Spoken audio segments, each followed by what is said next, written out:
ریاضی میں لمبے لمبے حساب کتاب دیکھ کر اکثر پریشانی ہوتی ہے نا؟ لیکن سوچئے اگر ان کو آسان بنانے کا کوئی خفیہ طریقہ ہو تو آج ہم قوت نما یعنی ایکسپوننٹس کے قوانین کو سمجھیں گے۔ یہ دراصل ریاضی کو مختصر اور طاقتور بنانے کے زبردست شارٹ کٹس ہیں۔ اور ہاں، یہ کوئی مشکل فارمولے نہیں ہیں جنہیں رٹنا پڑے، بالکل نہیں۔ یہ تو بس سادہ سے اصول ہیں جو حساب کتاب کو انتہائی تیز اور آسان بنا دیتے ہیں۔ چلیں دیکھتے ہیں کہ یہ کام کیسے کرتے ہیں۔ تو سب سے پہلے بالکل بنیادی بات سے شروع کرتے ہیں۔ آخر یہ قوت نما یا ایکسپوننٹ ہے کیا چیز؟ دیکھیں، جب آپ 2 کے اوپر چھوٹا سا 5 لکھا دیکھتے ہیں تو اس کا مطلب بہت سادہ ہے۔ 2 کو خود سے 5 بار ضرب دینا ہے، بس اتنی سی بات ہے۔ یہ لمبی چوڑی ضرب کو بار بار لکھنے سے بچنے کا ایک سمارٹ طریقہ ہے۔ تو آج ہم کیا کیا سمجھنے والے ہیں؟ ہم قوت نما کی بنیادی باتوں سے آغاز کریں گے، پھر ضرب اور تقسیم کا اصول دیکھیں گے، پھر آئے گا طاقت پر طاقت کا تصور۔ اس کے بعد ہم کچھ خاص معاملات جیسے صفر اور منفی قوت نما پر نظر ڈالیں گے، اور آخر میں کسرے قوت نما کا راز بھی جانیں گے۔ چلیں پھر شروع کرتے ہیں 2 سب سے اہم اور سب سے زیادہ استعمال ہونے والے اصولوں سے۔ یہ وہ اصول ہیں جو تب کام آتے ہیں جب آپ ایک جیسے اساس یعنی بیس والے نمبروں کو ضرب یا تقسیم کر رہے ہوں۔ تو پہلا اصول ہے ضرب کا۔ بہت آسان ہے۔ اگر اساس ایک جیسی ہو، جیسے یہاں دونوں نمبرز کا اساس 2 ہے، تو آپ کو بس قوت نما کو جمع کر دینا ہے۔ سادہ۔ تو 2 کی طاقت 5 کو جب 2 کی طاقت 3 سے ضرب دیتے ہیں تو جواب ہوتا ہے 2 کی طاقت 5 جمع 3 یعنی 2 کی طاقت 8۔ تو یاد رکھنے والی بات کیا ہے؟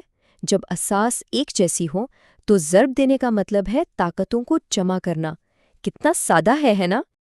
اچھا، اب آتے ہیں تقسیم پر، اور یہ بالکل ضرب کا الٹ ہے۔ یہاں بھی اگر اساس ایک جیسی ہے تو آپ کو طاقتوں کو تفریق کرنا ہے، یعنی مائنس کرنا ہے۔ جیسے 5 کی طاقت 7 کو 5 کی طاقت 3 سے تقسیم کریں تو جواب ہوگا 5 کی طاقت 7 مائنس 3 جو بن گیا 5 کی طاقت 4۔ تو یہ اصول بھی بالکل سیدھا سا ہے۔ ضرب کے لیے جمع اور تقسیم کے لیے تفریق۔ یہ قوت نما کی دنیا کے 2 بنیادی ستون ہیں۔ چلیں اب چیزوں کو تھوڑا اور دلچسپ بناتے ہیں۔ سوچئے کیا ہوتا ہے جب آپ ایک ایسے عدد کی طاقت لیتے ہیں جس کی پہلے سے ہی ایک طاقت موجود ہو، یعنی طاقت کے اوپر طاقت۔ ایسی صورتحال میں آپ نہ تو جمع کرتے ہیں اور نہ ہی تفریق، یہاں آپ طاقتوں کو آپس میں ضرب دے دیتے ہیں۔ مثال کے طور پر 10 کی طاقت 3 کی پوری طاقت 7، تو یہ بن جائے گا 10 کی طاقت 3 ضرب 7 یعنی 10 کی طاقت 21۔ اور اگر آپ کے پاس ایک کسر ہے اور اس پوری کسر کی کوئی طاقت ہے تو وہ طاقت شمار کنندہ اور مخرج یعنی اوپر اور نیچے والے دونوں نمبروں پر لاگو ہوتی ہے۔ جیسے 5/6 کا مربع ہو جائے گا 5 کا مربع تقسیم شدہ 6 کا مربع یعنی 25/36۔ ریاضی میں آپ جانتے ہیں ہمیشہ کچھ خاص اصول ہوتے ہیں جو عام اصولوں سے تھوڑا الگ چلتے ہیں۔ قوت نما میں بھی ایسے ہی کچھ خاص معاملات ہیں، اور یہ ہیں صفر اور منفی طاقتیں۔ اب ایک سوال سوچئے گا ذرا اس کے بارے میں، کوئی بھی عدد چاہے کتنا ہی بڑا کیوں نہ ہو، اگر اس کی طاقت صفر ہو تو جواب کیا آئے گا؟ جواب شاید تھوڑا عجیب لگے، لیکن اس کا جواب ہمیشہ 1 ہوتا ہے۔